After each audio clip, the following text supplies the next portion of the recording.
नमस्कार, बहुत स्वागत है आपका बंसल न्यूज में। मैं हूं आपके साथ शैलेश पांडे और आप देख रहे हैं हमारा आज का मुद्दा। और आज का मुद्दा है वंदे मातरम पर महासंग्राम, गढ़ में सियासी कोहरा। जी हाँ, वंदे मातरम वो गीत जिसने आज़ादी के आंदोलन को आवाज़ दी, लेकिन अभी यही गीत सियासत का केंद्र बिंदु बन गई है। दिल्ली के इंदिरा भवन में 15 अगस्त के कार्यक्रम से शुरू हुआ विवाद अब छत्तीसगढ़ की राजनीति में बड़े टकराव का कारण बन गया है। प्रदेश के पूर्व मुख्यमंत्री भूपेश बघेल ने भाजपा की स्वतंत्रता आंदोलन में भूमिका पर सवाल उठाए तो भाजपा विधायक अजय चंद्राकर ने कांग्रेस के इतिहास पर ही बहस की चुनौती दे डाली। सवाल यह है कि वंदे मातरम पर छिड़ी बहस राष्ट्रभक्ति की है या फिर राजनीतिक आरोप प्रत्यारोप की। इसी विषय पर आज करेंगे चर्चा, लेकिन उससे पहले देखिए एक रिपोर्ट। 15 अगस्त जब देश आजादी का जश्न मना रहा था, उसी दिन दिल्ली में कांग्रेस मुख्यालय इंदिरा भवन से आई एक तस्वीर ने राजनीतिक बहस छेड़ दी। बीजेपी ने आरोप लगाया कि वंदे मातरम के दौरान सोनिया गांधी खड़ी नहीं हुई। कांग्रेस ने आरोपों को खारिज किया और बीजेपी पर मुद्दे को राजनीतिक रंग देने के आरोप लगाए।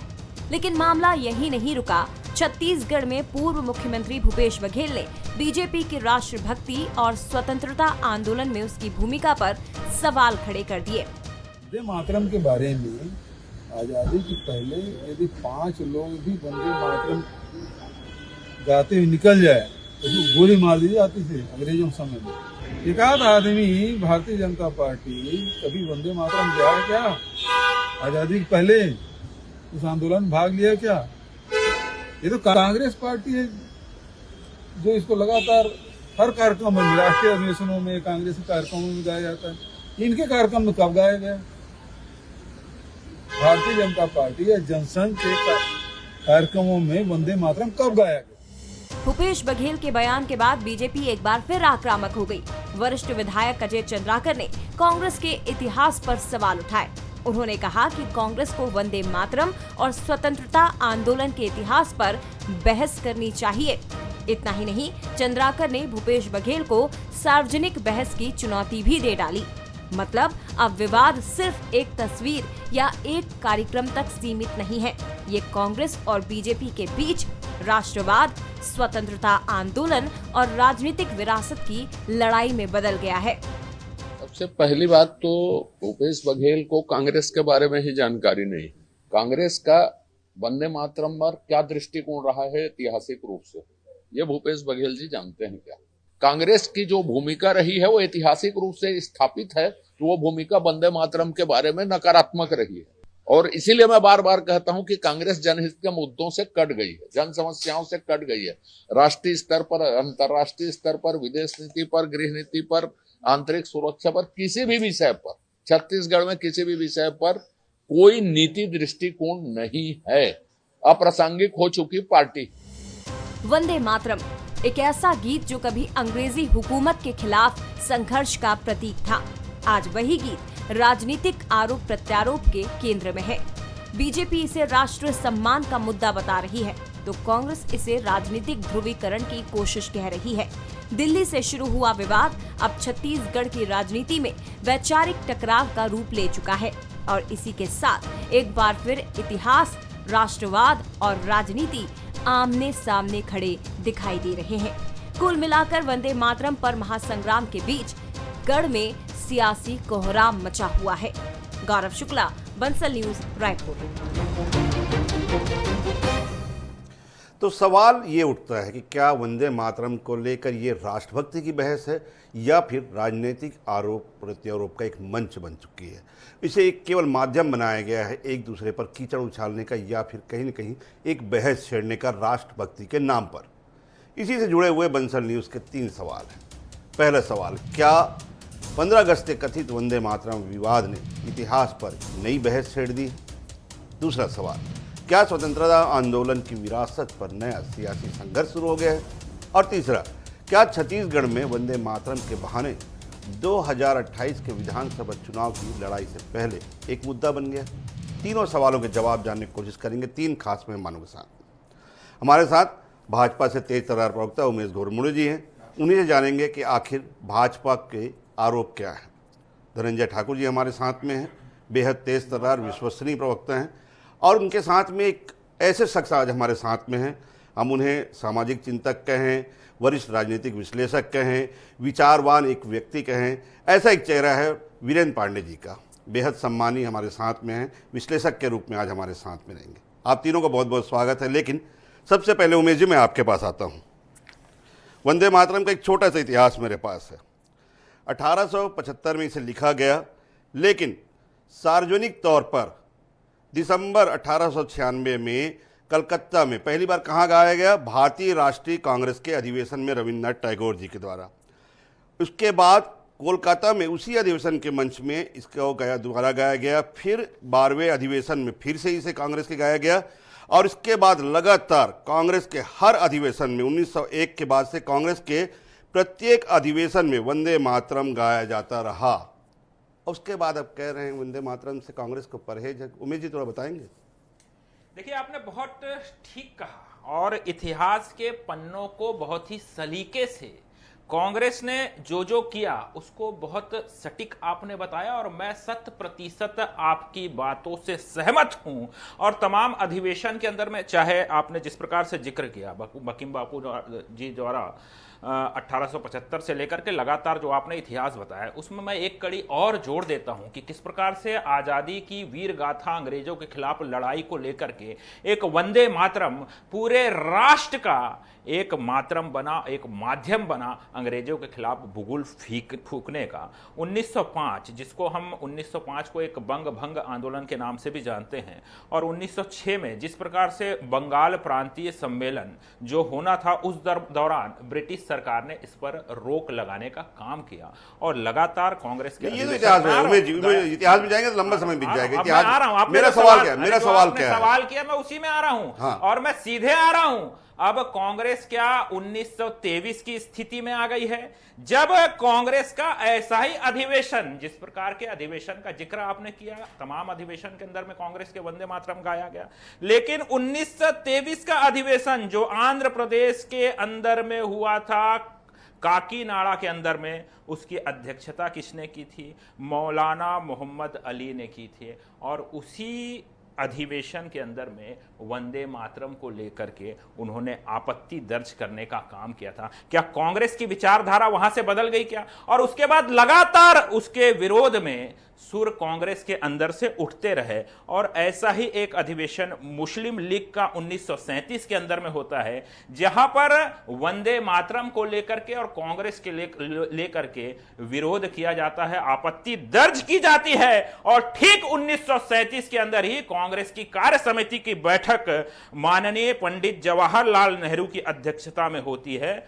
और वहां पर ठीक उसी प्रकार से जैसे 1906 के अंदर में अंग्रेजी सरकार ने, ब्रिटिश सरकार ने जो प्रतिबंध लगाने का काम किया था, ठीक उसी प्रकार से मुस्लिम लीग की विचारधारा की तरफ जाते हुए पंडित जवाहरलाल नेहरू की कांग्रेस ने वंदे मातरम को 2 छंदों तक सीमित करने का काम किया। इसलिए यह सवाल उठता है कि ये कांग्रेस पंडित जवाहरलाल नेहरू की कांग्रेस है या जिन्ना की विचारधारा को आगे बढ़ाने वाली कांग्रेस है। 2026 में ये 1923 की कांग्रेस जवाब ले लेते हैं। इस बात का जवाब कांग्रेस को देने की आवश्यकता है। ठीक है, धनंजय जी साबित कर रहे हैं उमेश जी कि 1923 के बाद से वंदे मातरम को लेके कांग्रेस की विचारधारा पूरी तरह बदल चुकी है, कांग्रेस नकारात्मक हो चुकी है। तमाम नेता भी यही कह रहे हैं।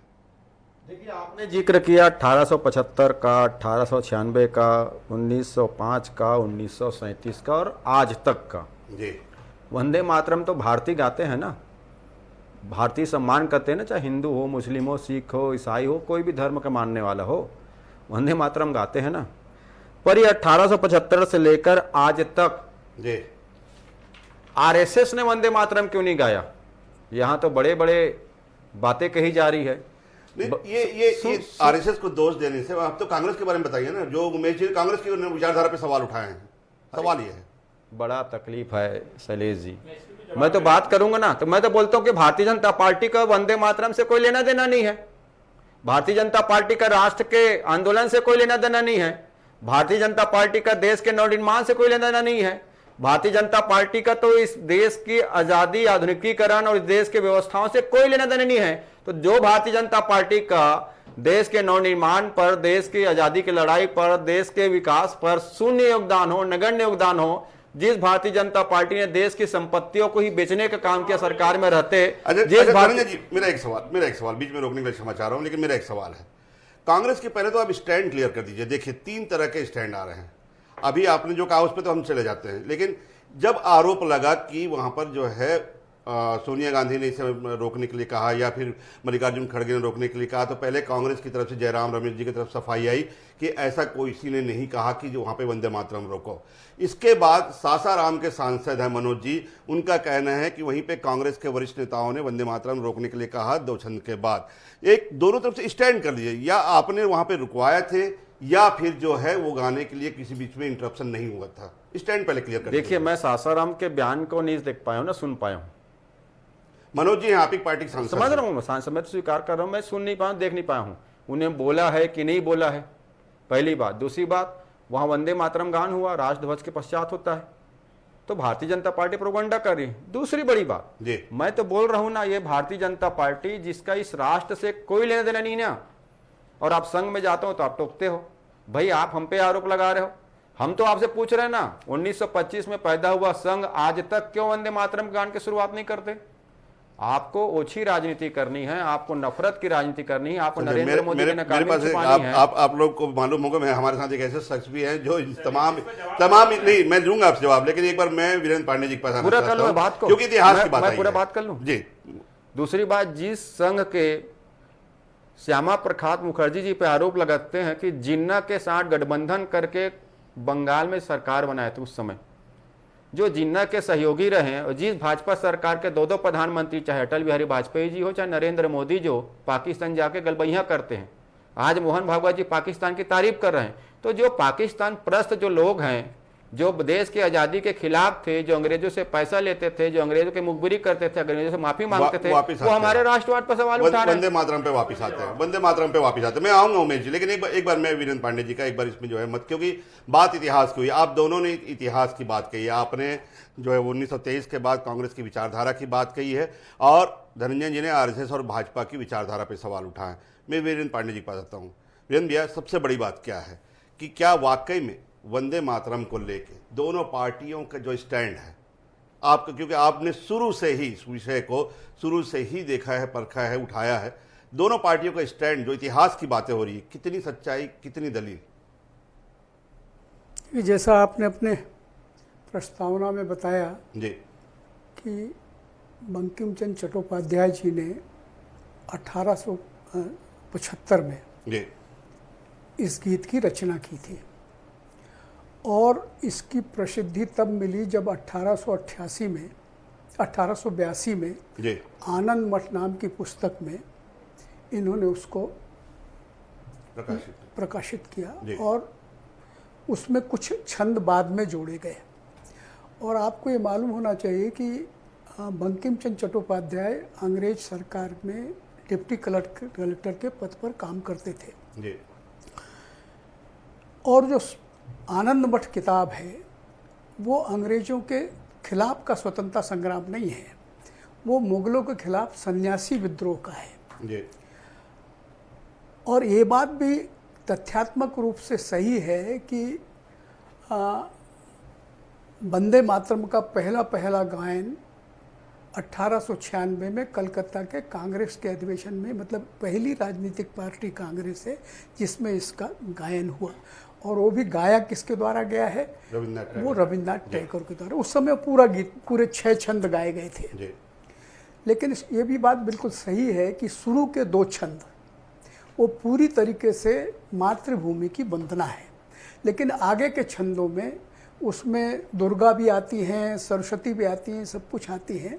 वो एक किस्म से धार्मिक मामला हो जाता है, और वो इसे जोड़ा ही इसलिए गया था, वो सन्यासी विद्रोह था, उस कारण उसको जोड़ा गया था।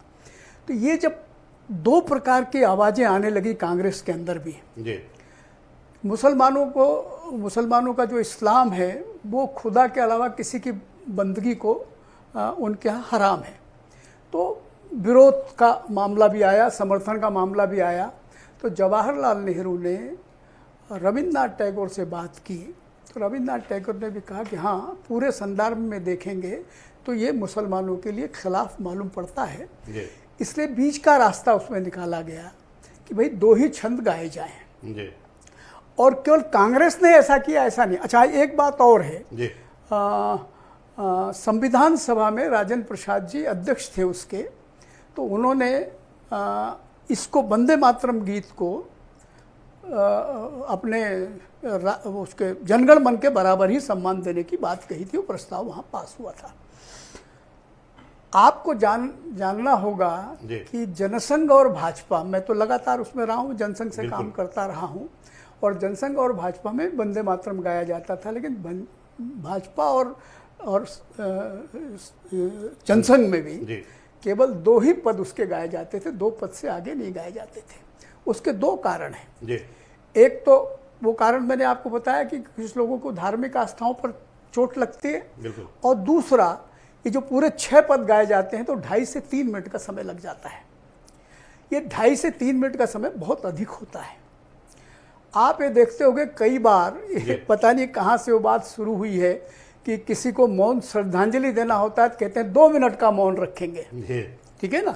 ये इसके पीछे का तर्क मेरे को आज तक समझ में नहीं आया कि 2 मिनट का मौन क्यों। हालांकि वो सांकेतिक रह गया, आजकल बीच में ही जो है वो मौन को समाप्त कर दिया जाता है। कोई एक आध आदमी जो होता है, जो बड़ा पर्टिकुलर होता है, तो वो घड़ी देखता रहता है और बाकी लोग बेचैन होते रहते हैं कि कब 2 मिनट खत्म हो।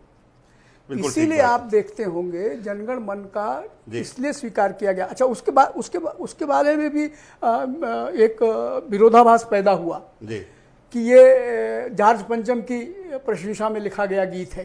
हालांकि एक मैं आपको बीच में रोकने के लिए क्षमा चाहता हूँ, लेकिन एक जो आपने कांग्रेस की तो बात कह दी कि नेहरू जी ने जो है वो मुस्लिमों की जो भावना है वो आहत ना हो, इसलिए जो है 2 छंद तक सीमित रखा। लेकिन जैसे कि धनंजय जी हमारे और बाकी जो भूपेश जी भी हैं, बाकी लोग भी हैं, भाजपा और आरएसएस के लिए भी उस पर जो करते हैं कि उन्होंने भी, जैसे खड़गे जी ने उदाहरण दिया, क्या मोदी जी इसके लिए, क्या अटल वाजपेयी जी जिन्होंने 2 छंद गाते थे पहले, वो क्या दोषी नहीं है? उसको लेके थोड़ा सा बताइए, मतलब भाजपा की 2 छंद तक सीमित क्यों रहे? वो जनसंघ या भाजपा के पीछे ये कारण नहीं था, उनको मुसलमानों को तुष्ट नहीं करना था जी।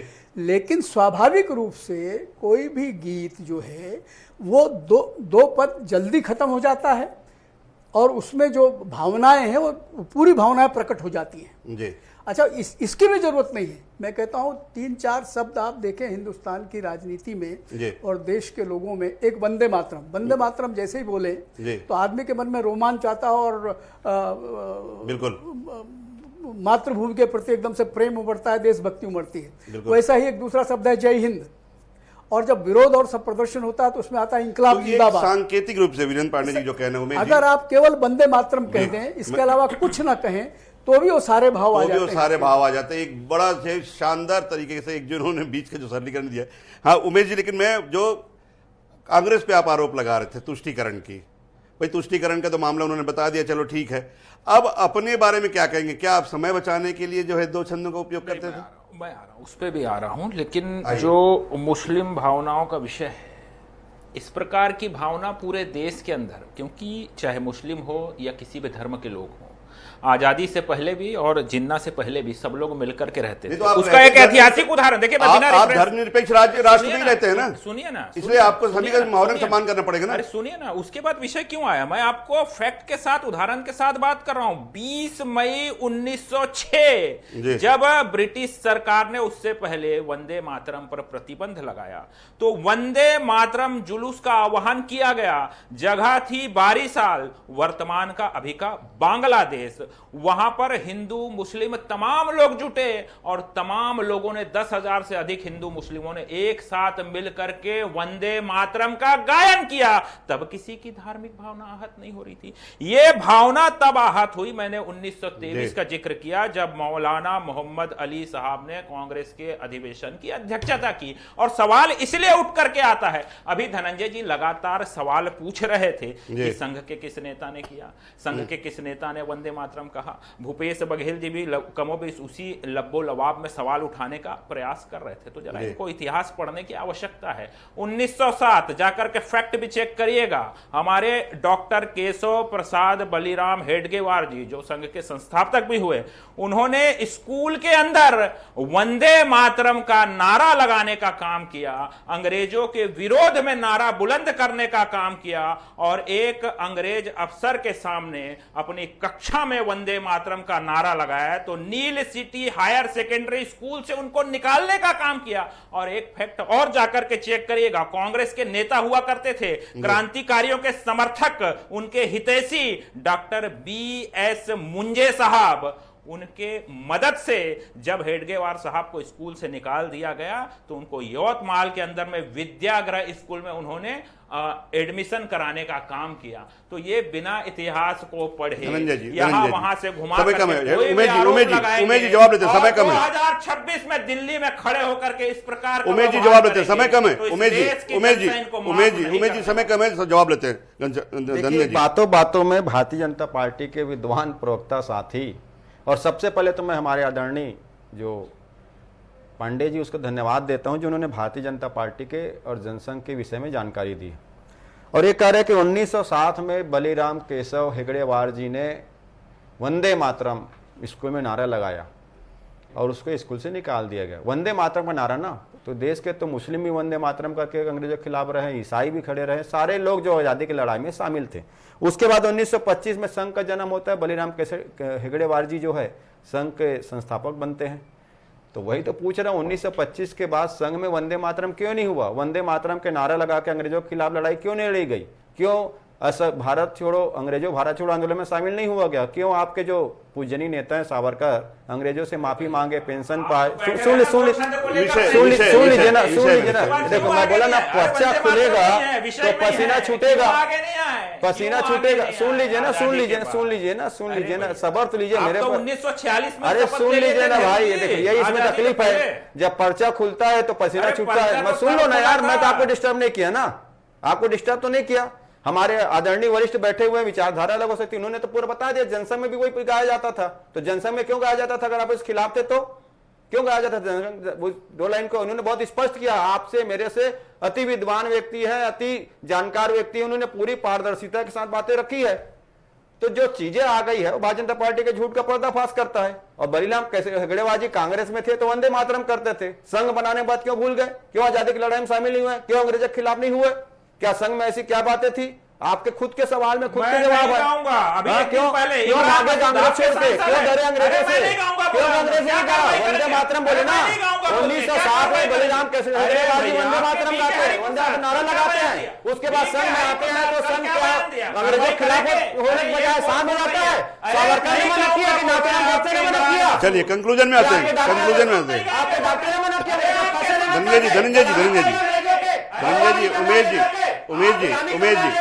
उमेश जी भाषा का संयम रखे। धनंजय जी भाषा का संयम रखे। मेरा निवेदन है, आप दोनों से निवेदन है, आप दोनों से निवेदन है। धनंजय जी तो वंदे मातरम को लेके सियासी संग्राम जो है वो कम होने का नाम नहीं ले रहा है।